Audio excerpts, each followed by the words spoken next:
Bismillah. Assalamualaikum warahmatullahi wabarakatuh. Bismillahirrahmanirrahim. Alhamdulillahi rabbil alamin. Wa bihi nasta'inu ala umurid dunya waddin. Allahumma sholli wa sallim wa barik ala habibina wa syafi'ina sayyidina wa maulana Muhammadin wa ala alihi wa ashabihi wa man tabi'ahum bi ihsanin ila yaumiddin. Bismillah, mari kita lanjutkan ngaji filsafat kita.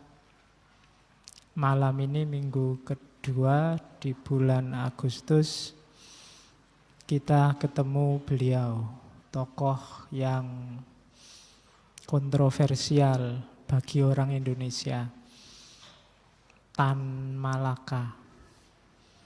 Saya tidak tahu teman-teman sejauh mana tangkapannya terhadap beliau.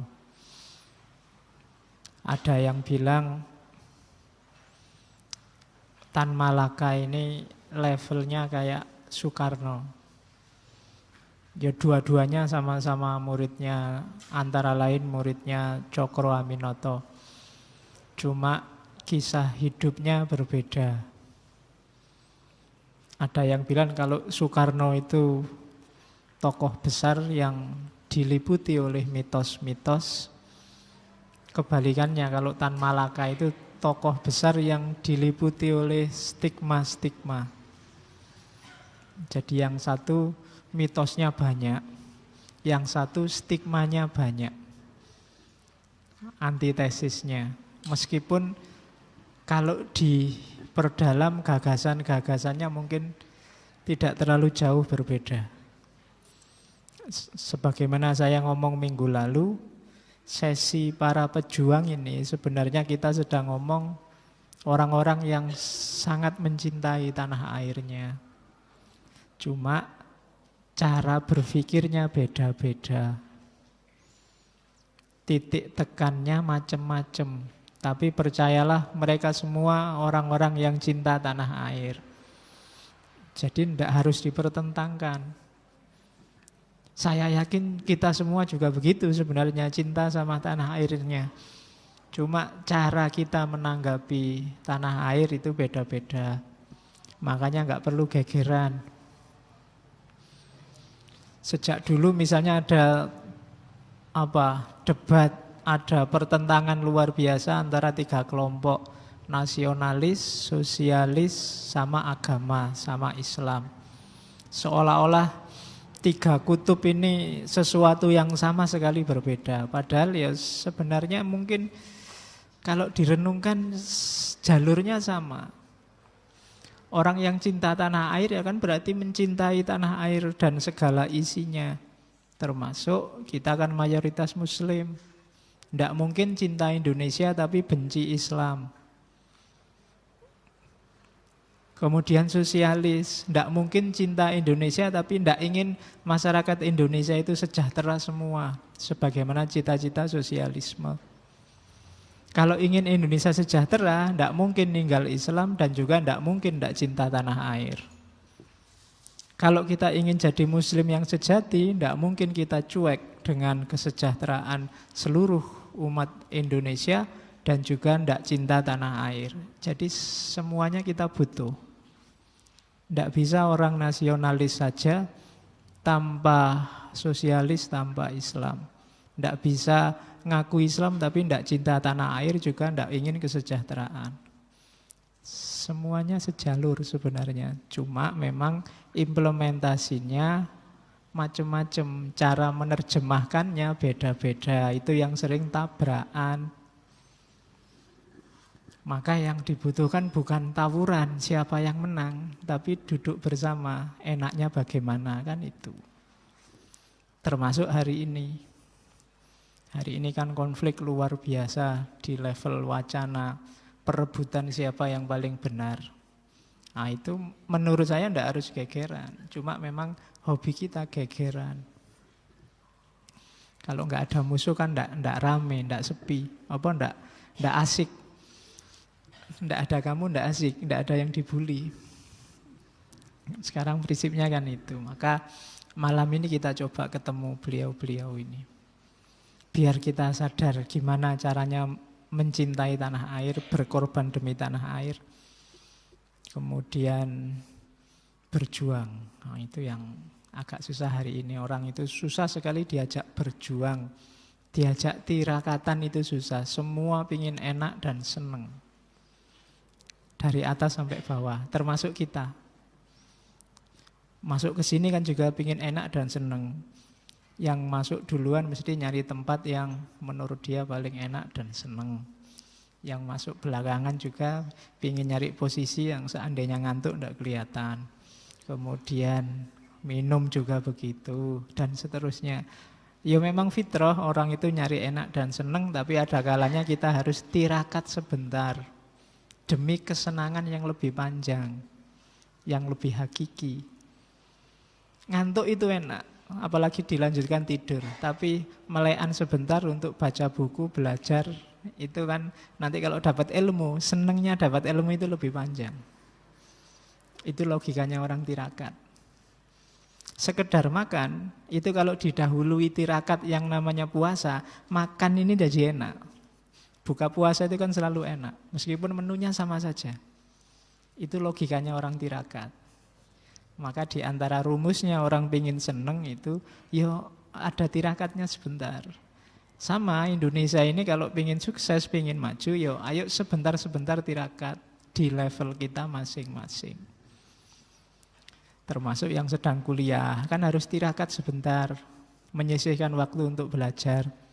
Yang bikin tesis, skripsi, disertasi, kan juga harus tirakat sebentar. Kalau tidak mau tirakat, yo lama. Tidak selesai-selesai. Oke. Bismillah, kita mulai aja. Nanti kalau ngomong skripsi terus kamu galau lagi. Kita mulai dengan Tan Malaka. Tan Malaka ini kelahiran Bukit Tinggi, daerah sana. Memangku budaya Minangkabau. Ya, ada yang dari sana? Ada ya. Nama aslinya Ibrahim, gelarnya Datuk. Sultan Ibrahim, gelarnya Datuk Tan Malaka. Kita kenalnya beliau Tan Malaka. Nanti dalam perjuangan dia beberapa kali pakai nama alias, nama samaran, karena hidupnya memang seperti buku yang dia tulis, dari penjara ke penjara. Karena aktivitasnya luar biasa. Pernah di penjara Belanda, pernah di penjara Jepang, pernah jadi buronan internasional, kembali ke Indonesia juga pernah dipenjara oleh negaranya sendiri, bahkan nanti tewasnya juga oleh saudara-saudaranya sendiri yang dia perjuangkan. Bahkan makamnya aja jadi bahan diskusi nasional. Di mana Tan Malaka dikubur itu kan jadi materi diskusi nasional, makamnya saja. Jadi betapa dahsyatnya kehidupan beliau. Tan Malaka itu kalau katanya Hari Buze salah satu dari 7 begawan revolusinya Indonesia. Jadi bagi yang suka teori revolusi, apalagi revolusi Indonesia, harus paham 7 orang ini. Soekarno-Hatta, Amir Syarifuddin, sama Syahrir. Kemudian Tan Malaka, Sudirman, 6. Satu lagi Nasution. Ya, jadi 7 orang. Belajarlah tentang revolusi dari 7 orang ini dengan gayanya masing-masing. Syukur-syukur nanti kita bisa ketemu 7-7-nya di ngaji filsafat entah kapan. Ya, kalau katanya Adam Malik, Tan Malaka ini pasangannya memang Sudirman. Revolusionernya agak mirip. Dibandingkan Soekarno-Hatta lebih revolusioner Tan Malaka Sudirman. orang-orang yang tidak mau kompromi sama penjajah. Kalau Soekarno-Hatta kan masih mau diplomasi, rundingan. Kalau Tan Malaka tidak mau. Makanya masjidnya Jenderal Sudirman itu harusnya revolusioner. Ya, karena tandemnya Tan Malaka sama Jenderal Sudirman. Kelahiran 1897. Meninggalnya 1949. 4 tahun setelah Indonesia merdeka. Sayangnya sampai meninggal belum sempat kawin. Jomblo sampai mati. Ya. Iya, ini nggak usah ditiru, kamu nggak perlu. Saya pingin kayak Tan Malaka. Alasannya beda. Kalau kamu mungkin karena nggak laku. Kalau Tan Malaka nggak sempat.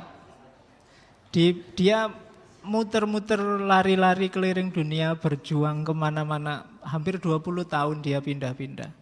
Ya pacarnya banyak ganti-ganti, cuma nggak ada yang sempat jadi istri.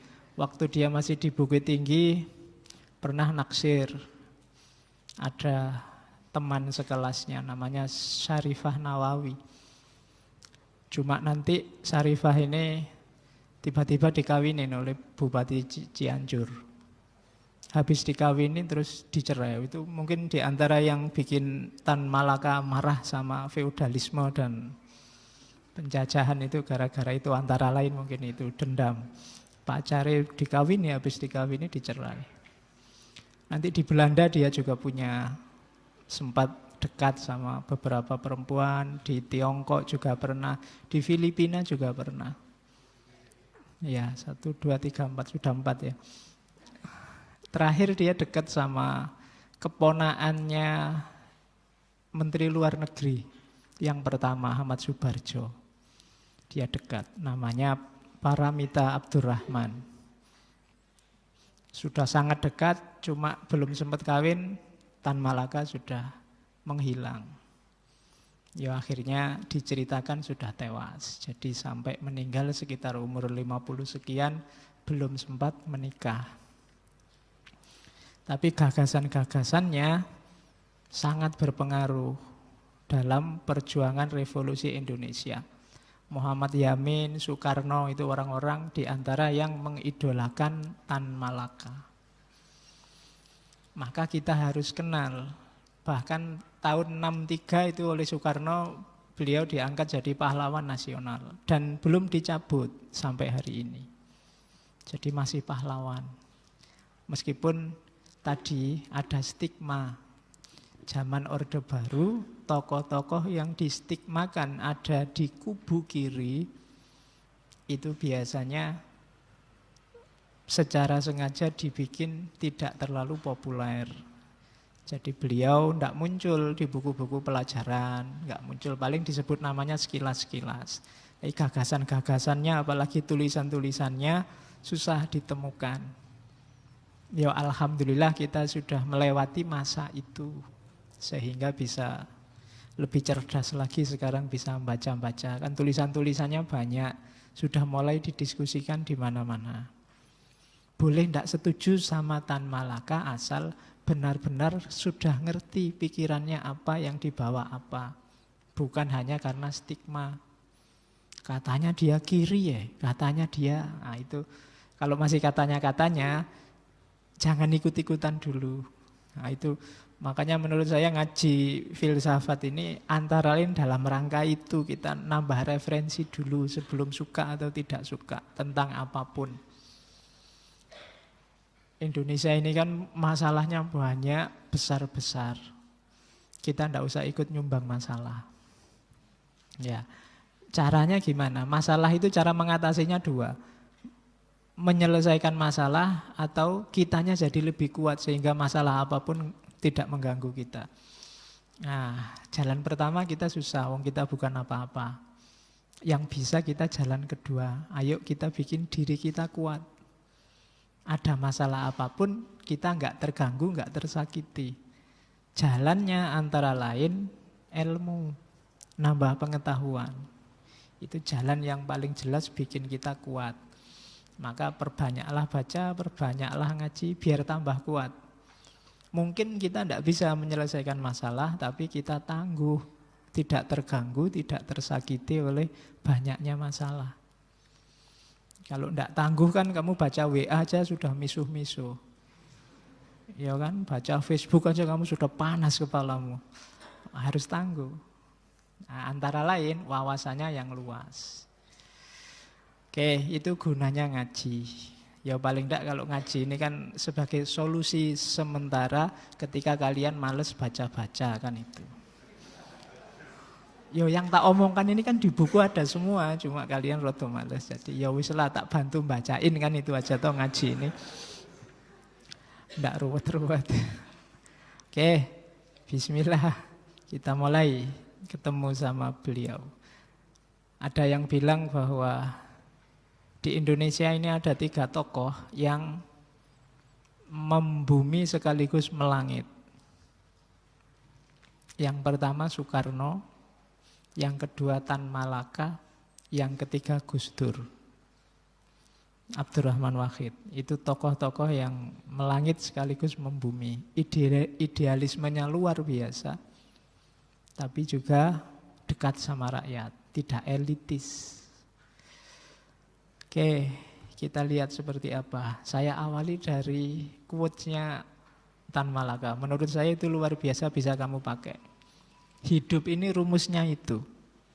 Terbentur, terbentur, terbentur, akhirnya terbentuk. Jangan takut dengan tantangan. Jangan takut dengan masalah. Biar aja kebentur, biar aja ada masalah. Lama-lama kamu tangguh, lama-lama kamu terbentuk. Kayak orang bikin martabak itu loh, dibanting-banting dulu. Lama-lama bisa jadi martabak dan enak. Kalau nggak mau dibanting ya nggak jadi martabak, cuma kamu beku aja. Jangan takut masalah, jangan takut problem. Jadi dalam hidup kita memang rumusnya itu. Manusia itu harus digiling dulu. Harus dibanting-banting dulu, harus ketemu banyak masalah dulu. Jadi harus terbentur, terbentur, terbentur, pada akhirnya terbentuk. Pak, kok saya terbentur terus, Pak? Enggak bentuk-bentuk. Saya terbenturnya bisa 10 kali itu, Pak. Ya enggak apa-apa, nanti mungkin bentuknya semakin bagus. Jadi terbentur, terbentur terus. Bentur terus, Pak, enggak selesai-selesai, enggak. Ditunggu aja, siapa tahu bentuknya nanti bagus. Lebih bagus dari yang benturannya lebih sedikit. Oke, ya ini mungkin pengalaman Tan Malaka sendiri. Dalam hidupnya dia selalu ada benturan-benturan. Banyak orang anggap dia komunis, tapi dia komunis di awal. Bahkan dia orang yang tidak setuju dengan pemberontakan fisik yang dilakukan oleh komunisme. Itu yang bikin dia keluar dari sana dan nanti bikin partai sendiri, namanya Partai Murba. Itu yang bikin tokoh-tokoh PKI marah luar biasa sama Tan Malaka. Waktu Muso diwawancarai wartawan, gimana Anda mau bikin partai PKI, kira-kira posisinya Tan Malaka apa? Jawabannya Muso, kalau nanti saya kembali ke Indonesia, yang pertama-tama saya gantung adalah Tan Malaka. Padahal Tan Malaka ya sempat jadi anggota partai. Karena jadi partai komunis generasi awal itu, kalau di Indonesia komunisme masuknya kan lewat tokoh dari Belanda itu namanya Snevely, nanti mendirikan partai namanya ISDV. Nanti tokoh-tokoh dari ISDV ini beberapa menginfiltrasi SI, Sarekat Islam yang kemarin diketuai oleh Cokro Aminoto. Termasuk Semaun, Darsono dan kawan-kawan. Nah, tokoh-tokoh yang terinfiltrasi oleh sosialisme komunisme ini nanti pecahlah SI, melahirkan SI merah. Nanti SI itu dikenal 2 kelompok, ada SI merah sama SI putih. Tan Malaka ada di grup SI merah ini awalnya. Meskipun nanti ISDV yang komunis itu pertama-tama mendirikan partai sekitar tahun 19. Namanya Partai Komunis Hindia, PKH. Setelah itu tahun 20 jadi Partai Komunis Indonesia. Cuma nanti beberapa kebijakannya tidak cocok menurut Tan Malaka. Ada ajaran-ajaran sosialis yang harus diindonesiakan sesuai konteks Indonesia. Tidak asal berontak seperti yang dilakukan oleh sahabat-sahabatnya tahun 26, tahun 48. Nah, nanti antara lain itu termasuk Tan Malaka ini, kalau tadi saya bilang di Indonesia itu pecah jadi nasionalis, komunis, sosialis, Tan Malaka adalah orang yang ada di tiga-tiganya. Bagi dia, yo Islam, yo nasionalis, ya sosialis. Tiga-tiganya iya, tidak ada yang tidak. Ya cinta tanah air, yo ingin melihat kesejahteraan merata di Indonesia, jalannya Islam. Karena mayoritas, kalau di pidatonya 250 juta orang Indonesia itu Muslim. Sejahteranya umat Islam, ya sejahteranya Indonesia. Jadi dia tokoh yang setuju pan-Islamisme untuk berkolaborasi dengan komunisme demi Indonesia. Pokoknya yang nomor satu Indonesianya. Oke, itu fotonya waktu muda. Saya tidak tahu, ya wajahnya kan sangat Indonesia, tapi jangan salah, dia pamornya internasional. Malang melintang di dunia internasional. Tidak ada yang tidak kagum sama dia. Mungkin orang menyandingkannya setara dengan Che Guevara. Jadi Tan Malaka ini mirip Che Guevara, tapi membacanya kebalik. Che Guevara itu mirip Tan Malaka. Dari tahunnya dan sepak terjangnya jauh. Termasuk melanglang buananya lebih luas dan lebih lama Tan Malaka. Oke, bismillah. Kita awali dari bukunya. Karena wong ngaji filsafat diawali dari epistemologinya.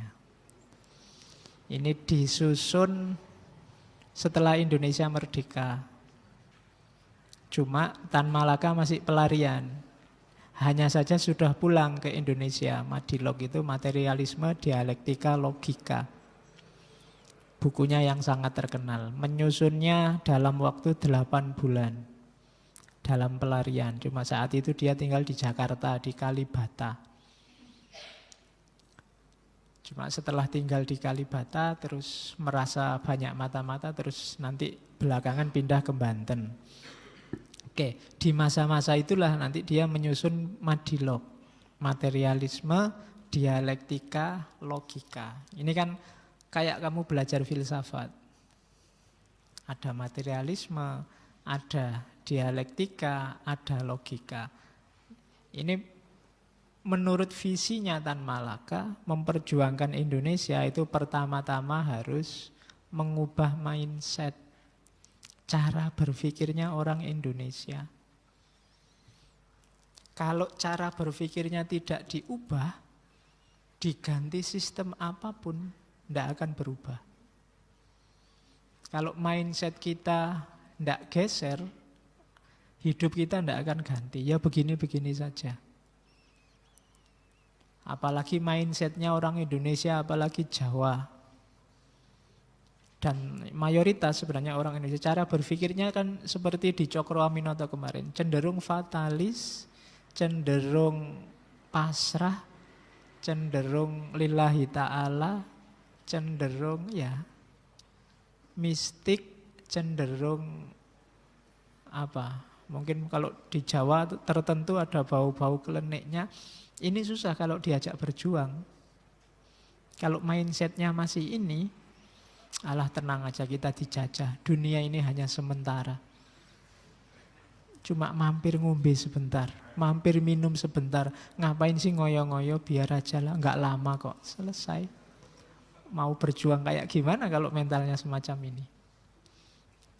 Jadi, lo itu pernyataan itu ndak keliru, cuma konteksnya ndak pas. Kalau sudah berjuang mati-matian, terus segala upaya dikerahkan kok gagal, ya ndak apa-apa, takdirnya memang begitu. Tapi belum ngapa-ngapain kok sudah takdir, itu bahaya. Maka yang pertama mau dirombak oleh Tan Malaka adalah struktur berpikir. Makanya di situ saya pakai kalimat itu perjuangan epistemologi. Oke.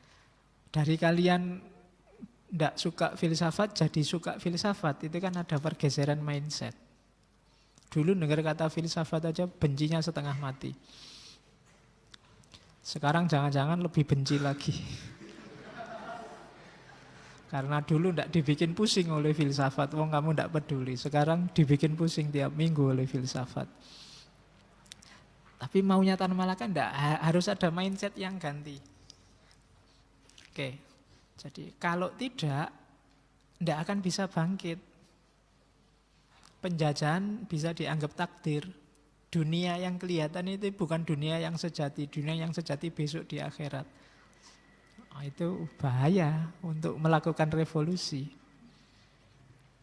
Oke, jadi pertama-tama harus berjuang di ranah epistemologi. Dasarnya apa sekarang? Mari percaya pada materi. Banyak orang, zaman itu saya tidak tahu zaman ini ya apa enggak, materi itu dianggap barang yang jelek, barang yang gelap, sesuatu yang lawannya. Kalau ada material sama spiritual di kepala kita, yang spiritual ini yang terang, yang material ini yang gelap. Dan dunia ini materi.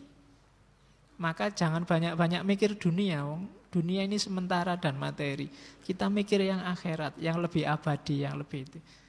Yang di kepalanya orang Indonesia banyak yang begitu zaman itu.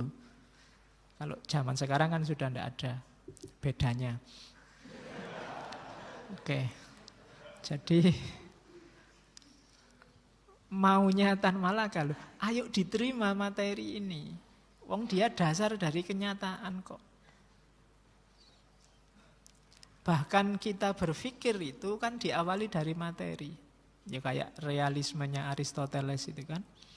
Jadi loh, dasarnya berpikir ya realitas. Otak ini alat.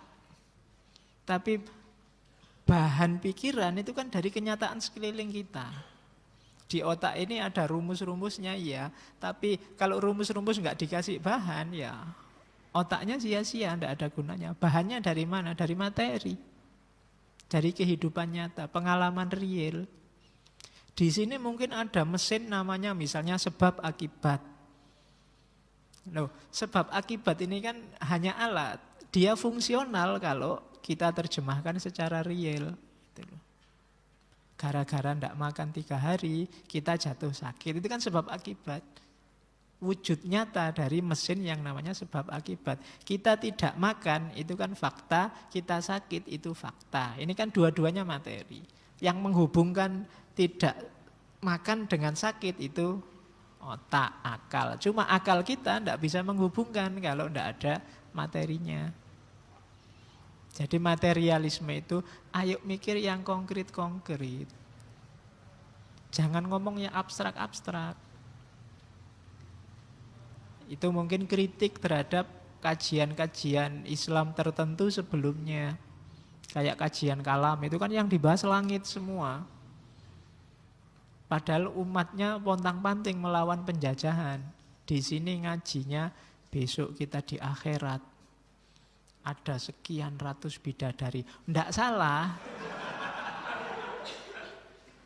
Cuma dilihat realitas, mana yang lebih dibutuhkan oleh masyarakat, real.